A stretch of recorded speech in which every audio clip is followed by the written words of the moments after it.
drew some big crowds, and they had a lot of fans. They really did. Sure. Yeah, it burns me up when I hear people tell me that wrestling's bigger today. I mean, that's one of my The biggest workhorse. bugaboos because there's no way. No. There's absolutely no way. Now, if you want to talk about consolidation and money wise, absolutely. But you take Sure. about what all those tickets sold and you put the inflation rate on them, and I can assure you they've had more money than. Well, when there was 30 or 40 or whatever territories across the country, and the Cow Palace in San Francisco is sold out, and Greensboro is sold out, the Omni sold out, and everywhere, the place here in Tampa is sold out. And that's happening all on the same night, all across the country.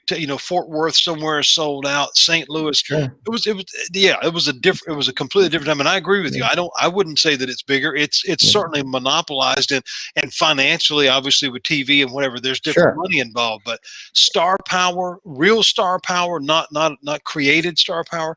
These guys back then, they made themselves. They got themselves over. It wasn't a promoter. It was them. Exactly right. Now, one last one, and we'll start talking about the book here in just a second. Greg Valentine was just a mainstay in the Carolinas. I mean, I know he worked other places before, primarily Vince McMahon, but I mean, Greg Valentine, one of the big stars in the Atlantic. Big time. Yeah, when Greg came in, they brought Greg in right after Johnny got hurt and the plane crash. And initially, they did not want to say that was his son, because they didn't want people to know how old Johnny really was, because Johnny was already in his 50s, and they didn't. And back then, that was again, that was part of the business. They didn't really want people to know. I mean, even when guys were still working, Abe Jacobs and all these other guys, George Harris, all these guys were still doing jobs on TV in the 70s. But these guys had been stars in the 50s. I mean, so these guys were older, and some of them looked like it, but some of them, but Johnny was on top, and he was he was 48, 49 years old when that plane crash happened, and they did not want anybody to know that he had a 25-year-old son or whatever. So they initially toyed with the idea of introducing Greg as his brother. And they really just didn't really have a whole lot to say about their relationship. The only relationship that was predominantly spoken of was Rick being a cousin to the Andersons. They talked about that openly, but they never really talked about Greg and Johnny ever. But Greg just kind of came in and picked up where Johnny left off, and he jumped right into the feud with Wahoo, and of course he and Rick were a phenomenal tag team, and they had some wars with Ole and Gene, and they had some, and then of course they turned on each other, and it was unbelievable what went on there. And I remember Rick was telling me, when they did the gimmick where Greg broke the cane over Rick's nose, and I mean, but Greg, man, Greg again had bits and pieces of time that he would do good guys, but Greg was a natural heel. Yeah, I mean, he was too much like his dad. I mean, not only looks, but he did not have the personality to be a good guy. He just don't, and he still don't. I agree. Just a couple of more names I want to throw out to you. Sergeant Slaughter. Oh man, Bob. When he first came in, he had the gimmick, and he really, really benefited from the territory of nobody knowing, that he was beautiful Bob Remus up in Minnesota, because Bob wasn't beautiful. But the great part, but he played that military gimmick to a T. And man, he had so many people hated that guy. I mean, and of course, he did the Cobra Clutch challenge and, get all the guys and stuff like that. But, and nobody had ever really taken Don Kernodle serious. They used to always put him over, from his college, and, how he was a great amateur and all this other stuff, which they're putting Don in the Hall of Fame this year in Iowa, in the Pro Wrestling Hall of Fame in Iowa, which is cool. But when Slaughter brought Don in as his tag team partner, nobody really took that serious to start with, because it's like, Don's a job guy. He's like, what? But man, did that ever work when they worked with Steamboat Youngblood. But prior to that, doing Bob and Slaughter's single stuff, him and Wahoo. Wahoo found himself right back into the mix of everything. But of course, until Wahoo got out of the mainstream, probably around 86, 87, Wahoo was the guy. Everybody wanted to work with him because Wahoo was legit. And if you could get over with Wahoo, both personally and professionally, you were going to make some money and you were going to draw some houses. I mean, that was the thing. That's why Rick worked with him so much, because they were, I mean, Rick and Wahoo, and everybody remembers the deal where Rick hit Wahoo with a table leg, and the 100-some stitches in his head. And I mean, it was crazy. The stories they tell about him, hey, he had a vasectomy in the afternoon and came and worked that night. I mean, just crazy stuff with Wahoo.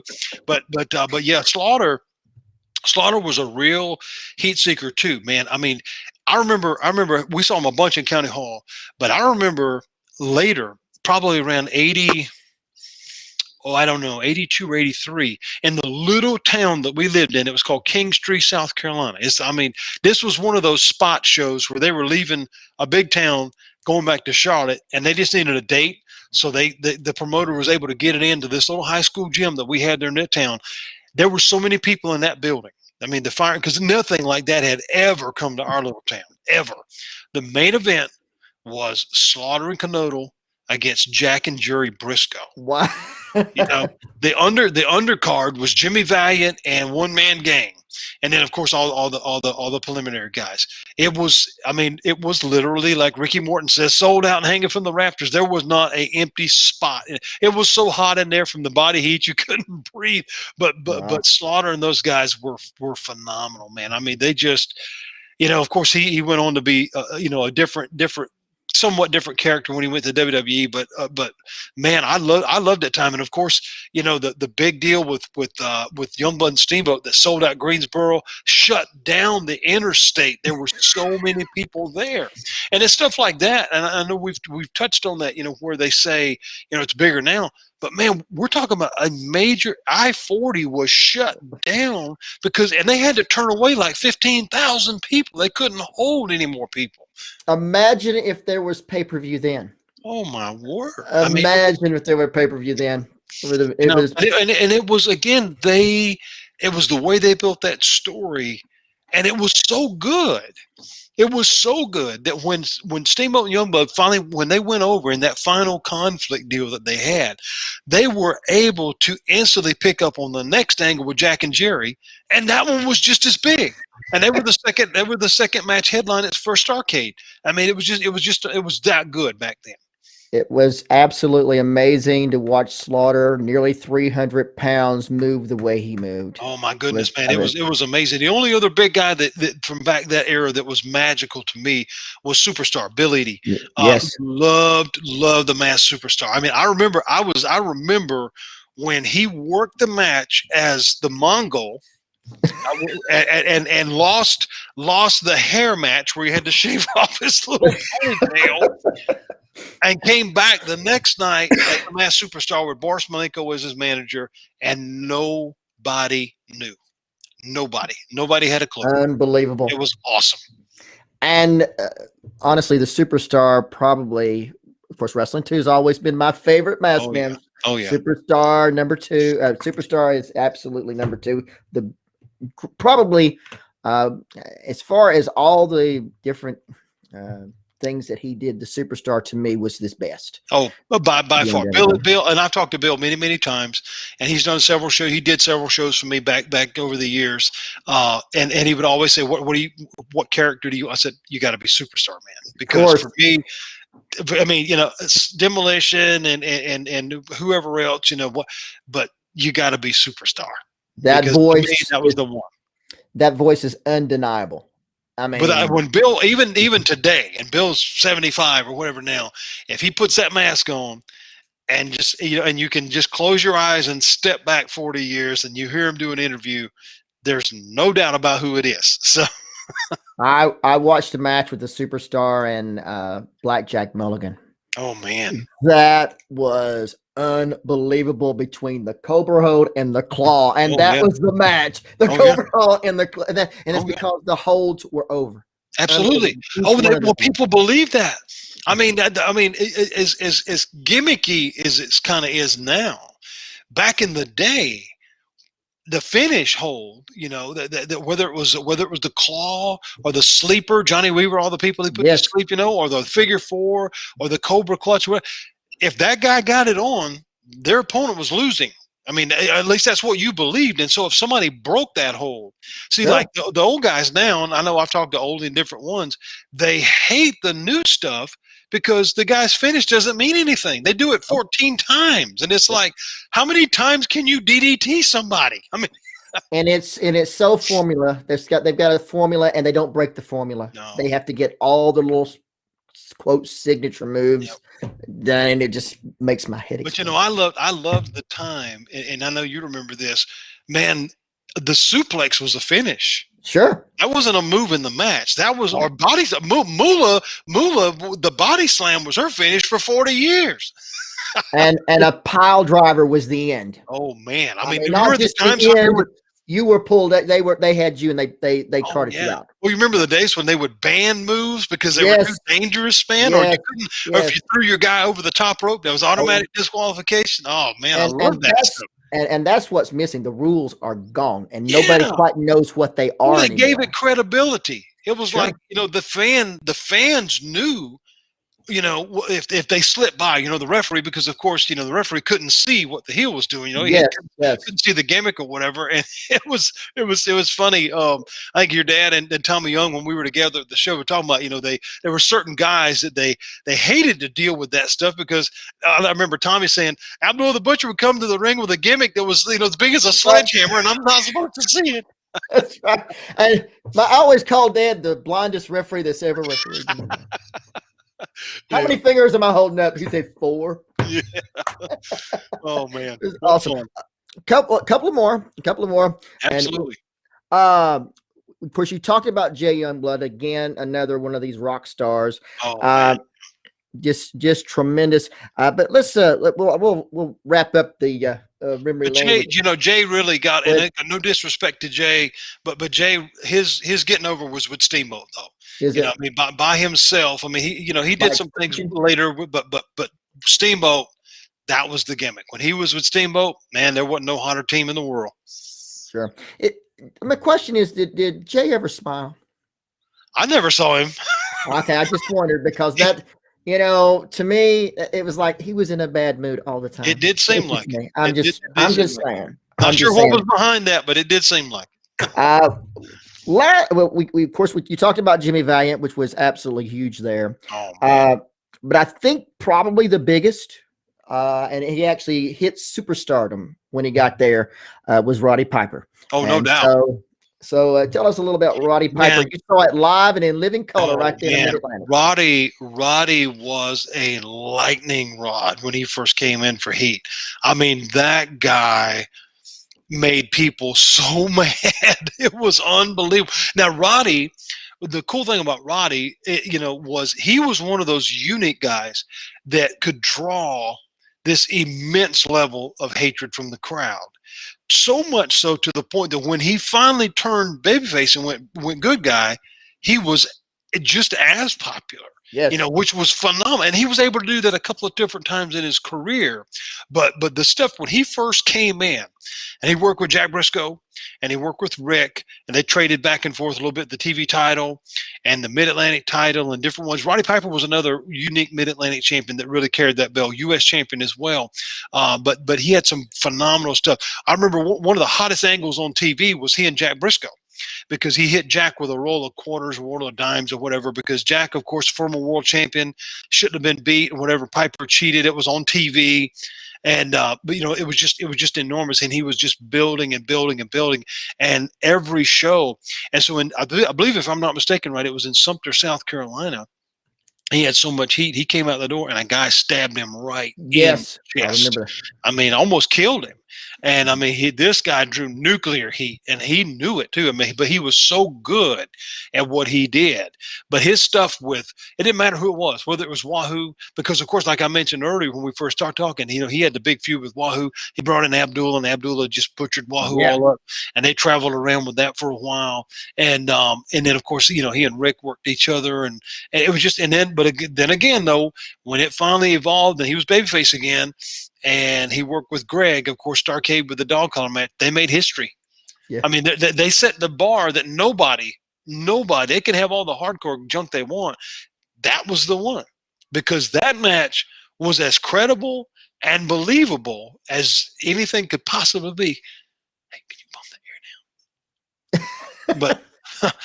But I mean, it was unbelievable because of the two people involved. Greg was the heel's heel, and he had heat for all those years, and everybody was ready to see him finally get it. And man, the stuff they did was amazing. But Piper was a really unique character to see in person. I mean, he just again, and he came to County Hall. Oh, many times. Wow. Yeah, how was the crowd that night? It was just depending on which door he came out of. You know, if he was tag teaming with Rick, he was over like Rover, man. But if he came out of that other dressing room, buddy, I mean, it was all no telling what might happen. His oratory skills were second to none. I don't think anybody has ever matched him. I saw where he went toe to toe with Bill Maher once, and he left him laying. Roddy was really, really a all around guy, because I mean he could work in the ring, but he knew how to work the crowd, and the biggest part of that, of course, was on that microphone. And so when he was as big a star as he was for us in the Mid Atlantic, he took it to the moon when he went to Vince. I mean, he just did. So it was an amazing guy to see. We could talk about all the great stuff all night long. We won't do that. I mean, the stuff that Roddy did in Georgia with Gordon Solie was magic. Sure. I mean, that was phenomenal. And that started in the Mid Atlantic. And if it wasn't for Mid Atlantic, he would have never come to Georgia. Nope, that's exactly right.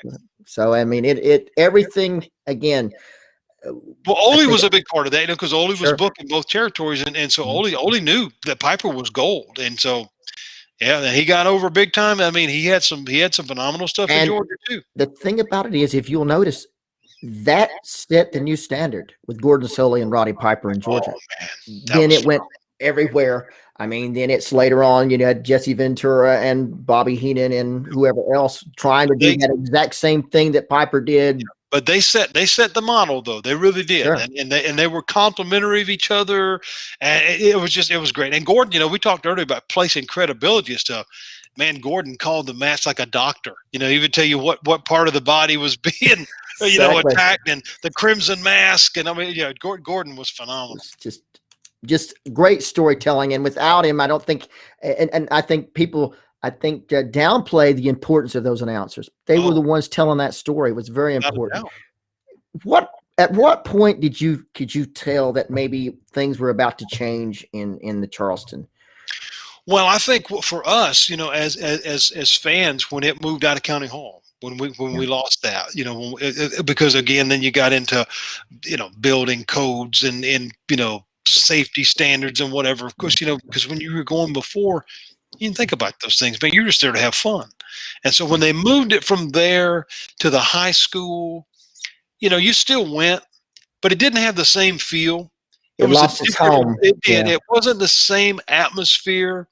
And then later in the 90s, they really stopped coming. If they came, it would be at I didn't live there anymore back then. I was gone, but they would go to the McAllister Fieldhouse with the Citadel, which is the college down there. Right. They did a couple of Clash of Champions there, and I think maybe even one pay-per-view. And then later, of course, then they would go to the big Coliseum in North Charleston. But it just wasn't the same. That intimate atmosphere to where you had your corner autograph time, and you had your, regardless of who it was, if it was a good guy came around, he shook everybody's hand, and of course Jimmy Valiant kissed everybody. I mean, but you had all this, all this stuff. But it was just, it wasn't the same. I mean, it was still fun. But you had, I think, just like we said earlier, when the barricades started and the distance started, and you got security, it just wasn't as personable anymore. Sure. And when you lose your touch with something that's intimate, that's close to you, because I mean, these guys, and I'm sure you felt that way too.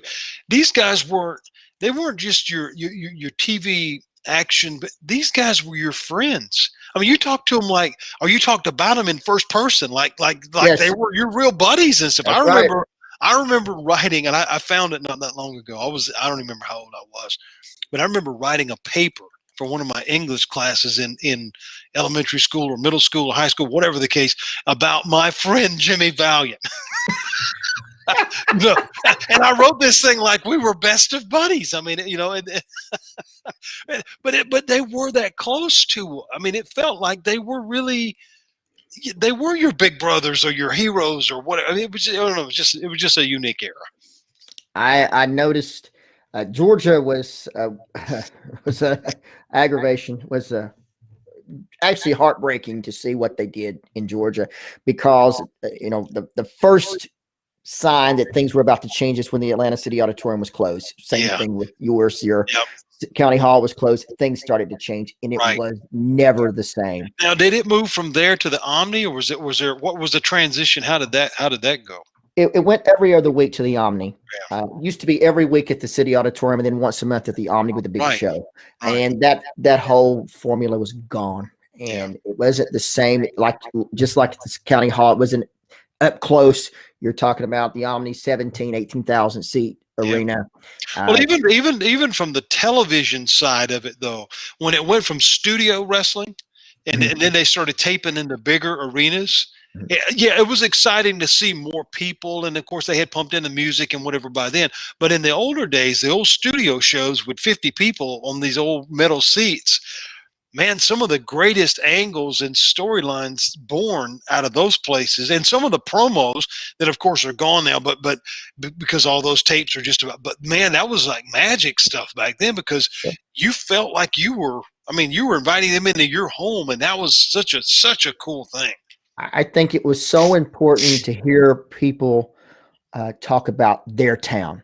Now they're talking about generic, whatever, WrestleMania or SummerSlam or whatever. It's just a generic. They're not talking about, I'm coming to your town. I'm not going to be in it. And lots of the times those shows were just for that town. Did they, of course, you got to see action, things happen, footage from your city. Absolutely. On television. This is how important this is. We get to see, this is what happened last week at County Hall, and let's take a look at what transpired and blah, blah, blah. And, it would be on the local sports, man, on the TV. There would be, and then in the local newspaper, in the Post and Courier on Friday night, they would have the card, in the paper, in the sports section, whatever the bill was for that night. And then the next day on Saturday, they would have the results from the show, said, Ric Flair bested, whatever, or Wahoo. I mean, it was always there. I've got a box full of those old clippings, man. And it's like, and you're right. That only happened in my town. Now, of course, at that time, I didn't know they were going to go to Greensboro the next night and do it again. But for that fan in that town without TV from another territory, you didn't know that. And so it was magical, man. Sure. Absolutely.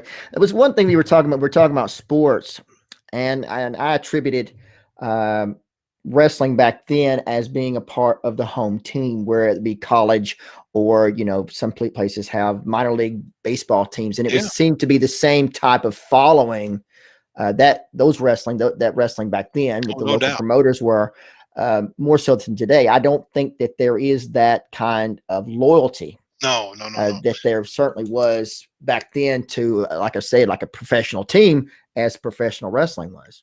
Oh, no,